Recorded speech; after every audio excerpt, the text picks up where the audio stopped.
Hey guys, हम अपने घर में बहुत सारे फ्लावरिंग प्लांट्स लगाते हैं, स्पेशली वो वाले पौधे जिनके फूलों से खुशबू आए। सो गाइस, ऐसे मैंने 2 ही पौधे लगाए हैं, एक है देसी गुलाब और दूसरा है ये जैस्मीन।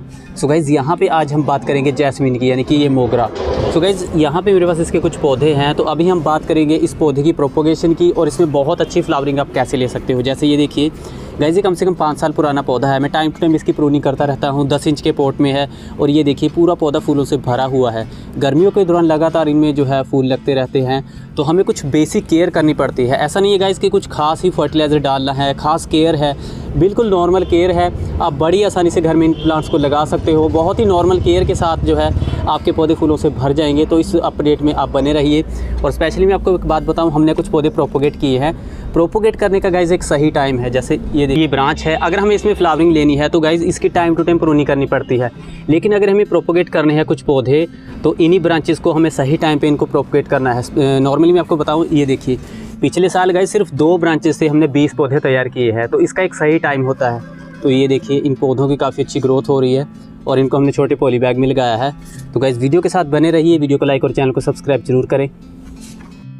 आज है मार्च की 15 तारीख और यहाँ पे हमारे पास कुछ जैस्मीन के पौधे जिनको हमने अलग अलग पॉट्स में लगाया है। तो अभी के दौरान हम इसमें गोबर खाद डालेंगे, इसकी हल्की प्रूनिंग करेंगे और अपने इन प्लांट्स को हमें रखना है डायरेक्ट सनलाइट में। मार्च के दौरान जब हम ये एक्टिविटी करेंगे तो आगे मार्च के लास्ट तक इनमें जो है नई स्प्राउटिंग देखने को मिलेगी और उसी के साथ पौधे में नए फूल भी आएंगे। तो गाइस, अगले 6 महीने के बाद हम इसमें लीफ कंपोस्ट डालेंगे, उसके बाद हम इसमें थोड़ा सा पोल्ट्री मैन्योर डालेंगे। तो ऐसे में पौधे की हर प्रकार की जो कमी है वो पूरी हो जाएगी। माइक्रो न्यूट्रिशन भी मिलता रहेगा, पौधा अच्छी ग्रोथ भी करेगा, अच्छी फ्लावरिंग भी देगा। तो यहाँ पे सिंपली हमने इनकी गुड़ाई कर दी है और इसमें हम गोबर खाद डालेंगे। जो 12 इंच का पोट है इसमें लगभग 4 मुट्ठी गोबर खाद डालेंगे और हल्की हमें इसकी कटिंग करनी है।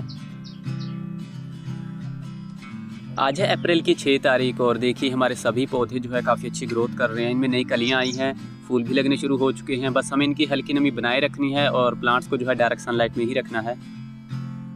सो गाइस, फाइनली अप्रैल की 25 तारीख तक देखिए अपडेट, हमारे सभी पौधे फूलों से भरे हुए हैं। लगातार इनमें फूल आ रहे हैं, सूख भी रहे हैं, नई कलियां भी आ रही है।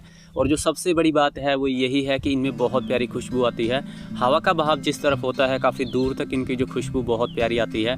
तो गाइस, आपको कोशिश यही करनी है कि लगभग आपको हर 6 महीने के बाद इन्हें फर्टिलाइज़र डालना है। तो ऐसे में जो है इनमें बहुत अच्छी फ्लावरिंग देखने को मिलेगी। पूरी गर्मियों के दौरान आपको इनमें फूल देखने को मिल जाएंगे। तो बस हमें इनको डायरेक्ट सनलाइट में रखना है। कोशिश यही करें कि सुबह की लगभग 4 घंटे की डायरेक्ट सनलाइट इन पे पड़े। तो अभी के दौरान मैंने इनको एक पेड़ के नीचे रखा हुआ है, डायरेक्ट सनलाइट में है और इनमें अच्छी फ्लावरिंग भी अभी हो रही है। तो बस हमें इनकी हल्की नमी बनाए रखनी है। और गाइस, टाइम टू टाइम हमें इनकी प्रूनिंग करनी होगी, ये सबसे ज़रूरी चीज़ है। जैसे ये फूल पूरी तरह से सारे सूख जाएंगे, गिर जाएंगे, तो इनमें जो ये इनकी टहनियाँ है, ब्रांचेज है, ये बेल की तरफ फैल जाएंगी। तो ऐसे में हमें इनकी प्रूनिंग करनी पड़ेगी पौधे की शेप के अकॉर्डिंग। तो जब हम इनकी प्रूनिंग करेंगे, नई स्प्राउटिंग होगी, तो उसी के दौरान इसमें फिर से नए फूल आएंगे। तो गाइस, ऐसे गर्मियों के दौरान पूरा सीज़न आप इनसे फूल ले सकते हो। अगर आप पॉसिबल हो तो कोशिश ये करें कि हर 3 महीने के बाद आप इसमें हल्का फर्टिलाइज़र ज़रूर डालें। जैसे मान के चलिए आप बनाना पील्स, केले के छिलके टुकड़े डाल सकते हो, छोटे छोटे संतरे के छोटे छोटे टुकड़े डाल सकते हो। तो ऐसे थोड़ा थोड़ा जो है बूस्ट पौधे को मिलता रहेगा और लगातार इनमें फ्लावरिंग देखने को मिलेगी। इसके अलावा देखिए ज़मीन पे लगे पौधे की गाइस केयर बहुत कम करनी पड़ती है एज़ कम्पेयर अगर आपका पौधा पॉट में लगा है। तो गमले में लगे पौधे में आपको टाइम टू टाइम फर्टिलाइज़र डालना पड़ेगा, उसका मॉइस्चर का ध्यान रखना पड़ेगा। लेकिन यहाँ पे आप देखिए ये पौधा ज़मीन में लगा हुआ है और इसकी हम बहुत कम केयर करते हैं। ये पौधा बहुत ही ज़्यादा हार्डी प्लांट है, तो बस टाइम टू टाइम हमें इनकी प्रूनिंग करनी पड़ती है। तो यहाँ पे गाइस जो पत्ते वगैरह गिर जाते हैं हम इसकी जड़ों में डाल देते हैं, मल्चिंग वगैरह हो जाती है और यहाँ पे लीफ कंपोस्ट तैयार हो जाता है। तो हर साल बहुत अच्छी फ्लावरिंग इस पौधे पे देखने को मिलती है। तो अभी के दौरान देखिए इसकी हर एक ब्रांच फूलों से भरी हुई है, काफ़ी बड़ा पौधा है ये।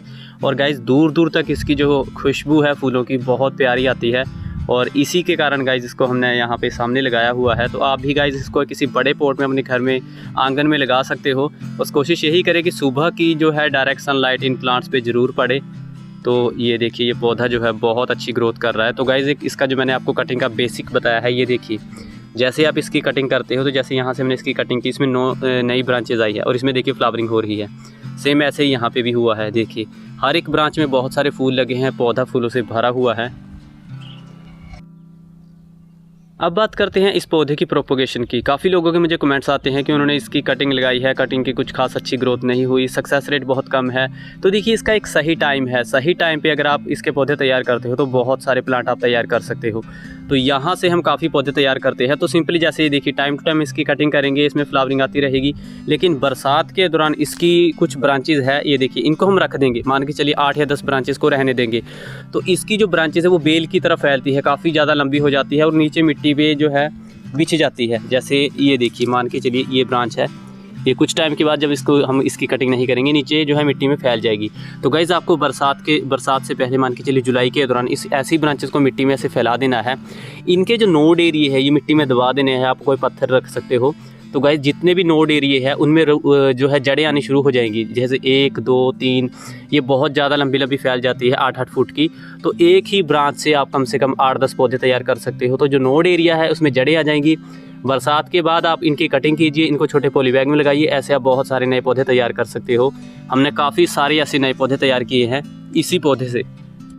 तो ये देखिए हमने पिछले साल कुछ पौधे प्रोपोगेट किए थे, काफ़ी आसानी से हमारे नए पौधे तैयार हो गए। तो इनके जो नोड एरिया जैसे मैंने आपको बताया, आप उनको पॉली बैग में भी रख सकते हो, नीचे मिट्टी में बिछा सकते हो। तो यहाँ पे जितने भी हमने ब्रांचेस मिट्टी में बिछाई हुई थी उनमें जड़ें आ गई, तो उनको आपको जो है निकालना है, इनकी जड़ें टूटनी नहीं चाहिए। तो निकालने के बाद आप इनको छोटे पॉली बैग में लगा सकते हो, छोटे पॉट्स में लगा सकते हो, ग्रो बैग में लगा सकते हो। तो आपको शुरुआत में जो है हेल्दी गार्डन सॉइल में गोबर खाद मिक्स करके इनको लगाना है ताकि इनकी अच्छी ग्रोथ हो पाए। टाइम टू टाइम इनकी कटिंग करते रहिए, इनकी अच्छी शेप बन जाएगी और आपके बहुत प्यारे पौधे तैयार हो जाएंगे। सो गाइज़ आशा करते हैं कि इस अपडेट से आपको काफ़ी हेल्प मिली होगी और आप भी नए पौधे तैयार कर सकते हो। जैसे आपने देखा इनको प्रोपोगेट करना काफ़ी आसान है, इनकी केयर बहुत ही नॉर्मल है। तो बस मैं आपको यही कहूँगा कि आपको जो फर्टिलाइज़र है वो थोड़ा बदल कर ही डालना है ताकि प्लांट्स को माइक्रो न्यूट्रिशन मिलते रहें। और कुछ टाइम की आपको डायरेक्ट सनलाइट में रखना है इनको। और दोपहर की जब बहुत ज़्यादा तेज़ धूप हो, तो अगर तो पौधे आपके ज़मीन में लगे हैं तब तो उनको कुछ खास फ़र्क नहीं पड़ेगा।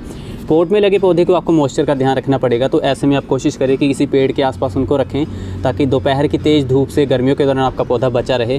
बाकी आप देख सकते हो इनमें बहुत अच्छी फ्लावरिंग हो रही है और कुछ और भी कलियाँ आ रही है। तो इस प्लांट से रिलेटेड अगर आपका फिर भी कोई क्वेश्चन हो तो मुझे कमेंट बॉक्स में ज़रूर बताएं। वीडियो को लाइक और चैनल को सब्सक्राइब करना ना भूलें। धन्यवाद।